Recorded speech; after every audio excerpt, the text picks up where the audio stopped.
जो आज 4 राज्यसभा सीटों के बारे में चुनावी अमल जारी है और हमारी नज़र में बहुत हौसला अफजा नताइज का इम्कान है और हमारे ऑनरेबल मेंबरान लेजिस्लेचर के समझते हैं अपने तजुर्बे की बुनियाद पर मुख्तलिफ़ सियासी पार्टियों ख़ास तौर पर सेकुलर पार्टियों से जिनका ताल्लुक़ है वो समझते हैं कि बीजेपी ने क्या किया जम्मू कश्मीर के आवाम के साथ, इनके हुकूक़ के साथ, आईनी हुकूक़ के साथ, वो समझते हैं। और इस वजह से मेरी नज़र में आपसी या इख्तलाफात अपनी जगह सेकुलर पार्टियों का एक साथ मिलकर ये राय बनी है कि बीजेपी के ख़िलाफ़ वोट डालना है और लाजमी तौर पर नेशनल कॉन्फ्रेंस के उम्मीदवार मैदान में हैं तो हमारे वोट के हकदार वही उम्मीदवार होंगे।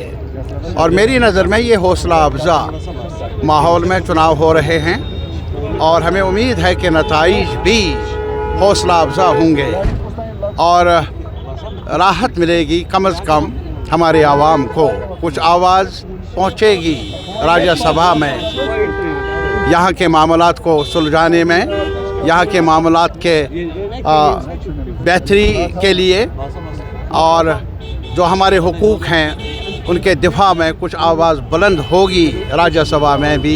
ये हमारी उम्मीद है, ये हमारी तवक्को है। चौथी सीट पे नेक टू नेक कंपटीशन देखा जा रहा है कि भारतीय जनता पार्टी के पास भी 28 अभी मैं गिनती में नहीं जाऊंगा, इंतज़ार कर लीजिए, कुछ घंटों का मामला है आप और लिफाफा बंद पड़ा है आप हर मेंबरान ने डाला और इस पर चिमे गोइया हूँ मुनासिब नहीं है।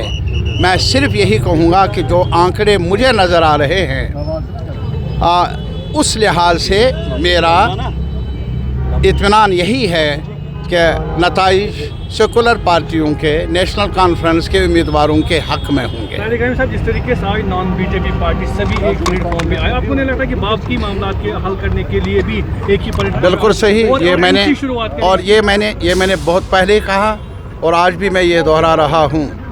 ये जद्दोजहद का एक पड़ाव है आज का वोट, लेकिन अच्छा आगाज़ भी हो सकता है। मैं उम्मीद कर लूँगा, अपील कर लूँगा सारी सेकुलर पार्टियों के से, चाहे वो उनका ताल्लुक़ जम्मू रीजन के साथ हो, कश्मीर रीजन के साथ हो, किस पार्टी के साथ उनका ताल्लुक़ है, मामलात उलझे हुए हैं बहुत ज़्यादा। जम्मू कश्मीर के मुतल्लिक़ हमारे हुकूक़ सलब हुए हैं, तकाज़ा है हालात का। बिन अलग अलग आवाज़ें बुलंद करने से बेहतर हैं इज्तिमाई आवाज़ उठे, तब जाकर कुछ असर पैदा होगा और हमें उम्मीद है ये अच्छा आगाज़ होगा।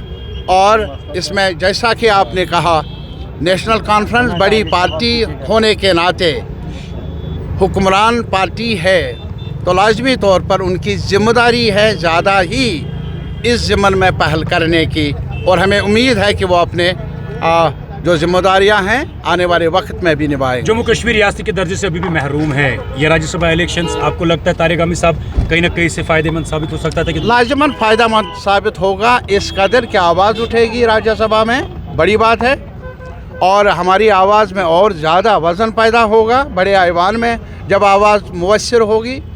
तो ये मेरे ख्याल में, मेरी नज़र में ये चुनावी अमल एक कदम आगे बढ़ने का हौसला देता है हमें, हमारे आवाम को।